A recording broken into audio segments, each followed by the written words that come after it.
안녕하세요. 치킨스탁TV입니다.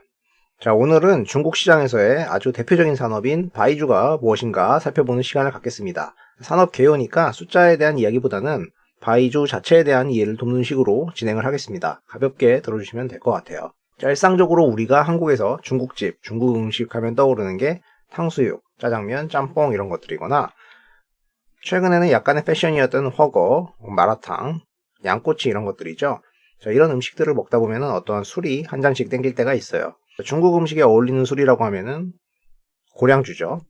자, 중국집 벽면에 쌓여있는 이런 녹색 병에 들어있는 술이거나 연태라고 하는 이런 대표적인 고량주를 생각하실 수가 있을 거예요. 자, 우리가 고량주라는 말을 많이 쓰는데 이게 무슨 뜻일까요? 고자가 나오니까 높을고 해가지고 그냥 독한 술이라고 생각하실 수도 있는데, 자, 고량 같은 경우는 가오량이 이제 수수를 말하는 겁니다. 수수를 주 원료로 해가지고 빚은 술을 말하고 알코올 농도가 매우 높은 중국 특유의 소주라고 할 수 있습니다. 자, 바이주라는 말은 그건 뭘까요? 바이주를 한자로 읽으면 그냥 백주죠. 그게 고량주예요. 바이주라는 말은 색이 없다, 투명하니까 당연히 색이 없겠죠. 고량은 수수를 쓰지만은 요새는 여러 곡물들 한 2개에서 5개까지 블렌딩을 해가지고 그 맛이나 여러 측면을 개량시켰습니다. 자, 이렇게 만들어진 바이주는 전 세계 6대 증류주 중 하나로 통하게 됩니다. 다른 말로는 사오주, 소주죠. 그리고 가오량주, 혹은 바이주, 바이간주 이런 식으로 얘기를 하는데요. 이제 요새는 잘 안 쓰지만 옛날에는 중국집에 빼갈 주세요 이런 말을 썼는데, 이 빼갈이란 말이 바이간이 와전된 걸로 알려져 있습니다. 자, 곁다리로 황주라는 술도 있는데요. 누렇다고 해가지고 황주인데 조랑 찰수수, 찹쌀 이런 거 섞어서 만드는 건데 색이 이렇게 누렇게 나옵니다. 도수는 이제 백주보다는 조금 낮은 술입니다. 백주가 도수가 높은데 이 중에서도 40도 밑으로는 이제 저도주, 한 50도 정도까지가 중도주, 그 이상은 이제 고도주로 분류를 합니다. 보통 증류를 하면은 최초에는 도수가 정말 높거든요. 이거를 이제 기주라고 하죠. 위스키나 이런 거에서도 이렇게 되게 중요하죠. 여기다가 물을 추가해가지고 도수를 낮춘다. 그 물을 추가하면 이제 여러 침전물이 생기게 되는데, 이런 찌꺼기 생기는 걸 버리고 중간에 이제 향신료 같은 걸 넣어가지고 맛과 향을 가미해서 일정 기간을 숙성해서 내놓는 겁니다. 중국에서 이 시장이 워낙 크다 보니까 되게 세밀하게 해가지고 여러 이렇게 라인업을 구축을 해가지고 다양한 도수로 판매를 합니다. 자, 이런 식으로 곡물을 이용해가지고 술을 제조하고요. 이게 전통 방식을 고수하는 것이라서 언론 자료나 세계 다큐멘터리 이런 거 보면은 흔하게 이런 모습의 술 공장에서 제조하는 모습을 볼 수 있습니다. 이후에 이렇게 여러 병들에 넣어서 숙성을 시키겠죠. 자, 바이주 같은 경우에는 제품마다 특유의 향이 있습니다. 이 향으로 구분을 하기도 하는데요. 높은 도수, 맛 이런 것도 중요하지만은 향도 당연히 즐기는데 중요한 요소입니다. 제가 바이주 소믈리에가 아니어가지고 정확히는 말씀드리기는 어렵고, 그래도 좀 마셔봤으니까 제 경험에 밀어서 말씀을 드리자면은, 농양이라고 하면은 일반적으로 생각하는 술, 그 강한 향, 술 따라가지고 마시기 전에 바로 코앞에서 이렇게 퍼져나오는 그런 향으로 보시면 됩니다. 농양은 이제 병 따면은 바로 올라오죠.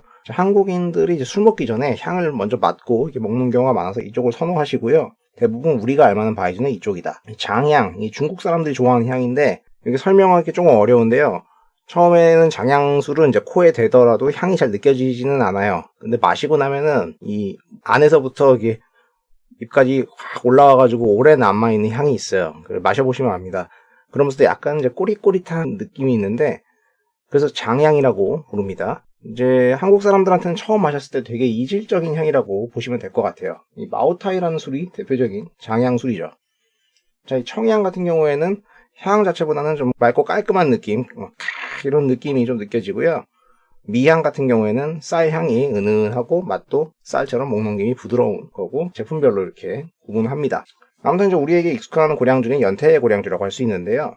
이 술이 전형적인 농양을 띠는 술이라고 하겠습니다. 얘네는 이제 한자가 특이한 게 수수 고량이 아니고요. 옛 기법이라는 뜻의 고양이라는 한자를 씁니다. 자, 국내에서는 과반 이상이 고량주라고 하면은 이 연태 고량주를 생각하는 경향이 있습니다. 그만큼 독보적인 인지도를 가지고 있다. 사실 이제 중국에서는 연태 고량주를 마시는 경우보다는 다른 술을 많이 마시는데, 우리나라에서는 바이주의 대명사가 연태예요. 그래서 국내 시장 점유율의 50%로 압도적인 1위입니다. 아까 고량주가 한 40도에서 한 60도 정도라고 했는데 연태는 34도의 술입니다. 이거는 이제 어떤 의미로는 중국 사람들한테 의미하는 바가 연태는 바이주는 아니다. 이런 거겠죠. 처음에 국내에 이제 고량주가 들어올 때, 그 당시 이제 국내 소주, 빨간 두꺼비 소주, 이게 한 20도 내외였는데, 국내는 이제 계속 도수가 내려오고 있는데, 상대적으로 고량주의 도수가 너무 높으니까, 한국에선 잘 안 팔릴 것 같다. 도수를 낮추자 했습니다. 근데 20도까지 낮추면 그게 바이준이야? 많이 양보해가지고 34도로 내는 거죠. 자, 이거는 한국을 위한 맞춤식 술이라고 보시면 될 것 같습니다. 자, 그리고 지리적으로도 연타이시가 이쪽 이제 중국 끝에 나온 부분에 있거든요. 여기서 이제 인천으로 바로 들어오면은 최단거리로 가깝다 보니까 여기서 가져오게 된 부분도 있습니다. 그래도 요새는 다양한 다른 술도 종류별로 해서 중국에서 들여올 텐데요. 중국에서 들여오는 증류주의 수입액을 보면은 해마다 이게 조금씩 늘어나긴 했지만은 실제로 규모는 한 300억 정도밖에 되지는 않습니다. 서서히 오르는 모양새로 가지만은 여기 천천히 이렇게 증가하는 거죠. 아직까지는 시장이 규모가 정말 작다는 것을 알 수 있습니다. 국내 주류 시장에서 그 외 주종 쪽으로 들어가 있는 것으로 생각이 되고 있고요. 이게 보통 시장에서 사 먹게 되면은 출고가의 한 2배, 3배 정도를 받거든요. 중국에서 이제 국내 들여오면은 주류 전문점이나 유통상 같은 데서 한 2-3배를 받고 음식점에서도 뭐 그 정도를 받는데 혹은 그 이상을 받는데 규모로 보면은 전통주 시장 정도라고 생각하시면 될 것 같습니다. 전체 주류에서 차지하는 점유율도 미미하겠죠. 실제 중국 시장에 갔을 때 대부분 연태가 언급이 돼 있고요. 연태 요새 대짜 기준 한 35,000원 합니다. 다른 술들은 이제 일단 이름부터 좀 생소하고 이런 술들이 많이 있는데요. 보통 몇십만 원짜리 술 같은 경우에는 이제 면세가 대비도 2-3배 된다고 보시면 됩니다. 그러니까 처음 보는 사람들은 3만 원짜리 무슨 맛인지도 모르겠는데 안 사 마시고 바이주 좀 아는 사람들은 밖에서 그 가격 주고 사 먹지는 않게 되는 그런 식이 되거든요. 대부분 식당들이 이게 뭔가 제각각이어가지고 연태를 제외한 고량주의 가격은 정말 가게마다 다르다. 국내에서 이런 측면들이 고량주 시장이 형성되기 어렵게 만드는 부분이 있습니다. 그래서 뭐 마시게 되면은 그냥 연태를 마시는데 연태를 가져온 여러 이유가 있었지만 그 중에 하나가 가짜 술을 만들어도 수지가 맞지 않기 때문에 짝퉁이 없다. 애초에 가짜를 안 만들 거다 여겨졌던 측면도 있습니다. 그래서 한국에서 믿고 마실 만한 저가의 술이라는 이야기죠. 말씀드렸다시피 국내 마트에서 파는 가격 대비 2배의 가격으로 식당에서 판매를 하고 있습니다. 사실 이런 연태고량주도 짝퉁이 있긴 있습니다. 이 두 병을 보면 차이가 느껴지십니까? 잘 보이지는 않겠지만 여기는 한자가 옙기법 고양이고요. 여기는 고량주 할 때 고량이에요. 그런데 아까 연태는 고양을 쓴다고 했잖아요. 요거는 이제 유사 제품인데 아직도 매장 가면 이 제품이 보일 때가 있어요. 알고 보니 짝퉁이었다. 근데 소비자는 그런 거 몰랐다. 상표 독점권이 인정이 돼서 법원 명령으로 짝퉁을 못 팔지만 연태고량주 같은 제품도 유사 상품이 있었기 때문에 국내에서는 중국 술이 짝퉁에 대한 두려움이 좀 있습니다. 뭐 그럼에도 불구하고 요새 서서히 국내에서도 바이주 시장이 열려가고 있어요. 보통 대림동 같은데 중국인들이 많이 사시거든요. 여기서 다른 여러 바이주 찾는 분들이 많고 그러다 보니까 슬슬 유통돼서 퍼져나가는 거죠. 개인적으로도 체감이 잘 되는 게 요새 이마트 같은 데 가셔도 뭐 양화대공이라든가 뭐 경주 이런 술들은 괜찮은 바이주인데 예전보다 쉽게 구해볼 수 있고요. 그리고 다른 제품 라인업도 제법 있습니다. 국내에서 이 시장이 서서히 열려가고는 있는 중이다. 또 이제 고가 제품 위주로도 수입이 늘었다.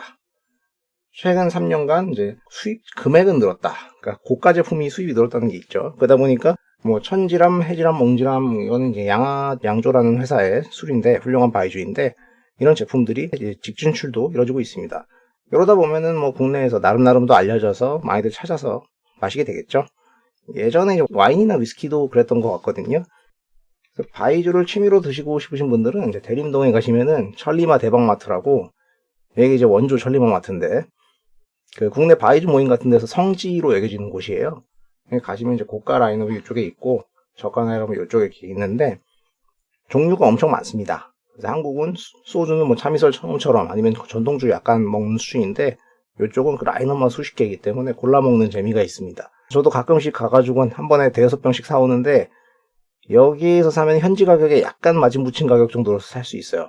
그러니까 뭐 관심 있으신 분들은 이런 데 가시거나 뭐 주변에 중국 식자재 마트 같은 데 이용하시면 됩니다. 다만 이제 국내 기준으로 너무 고가의 제품은 사지 않는 거를 추천드립니다. 자, 이런 바이주 같은 경우에는 중국에서 이제 쓰촨성, 사천성 지역에서 대부분 생산이 됩니다. 왜 사천일까요? 그러니까 쓰촨성이 중국으로 치면은 제일 서쪽에 있는 요 지역이거든요.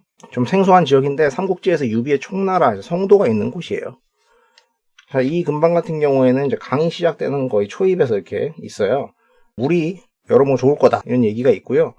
사천이란 지명의 출처에 대해서는 여러 설이 있습니다만은 예전에는 이제 여기 4개의 강이 만나니까 이게 사천 아니냐 이런 설도 있었습니다.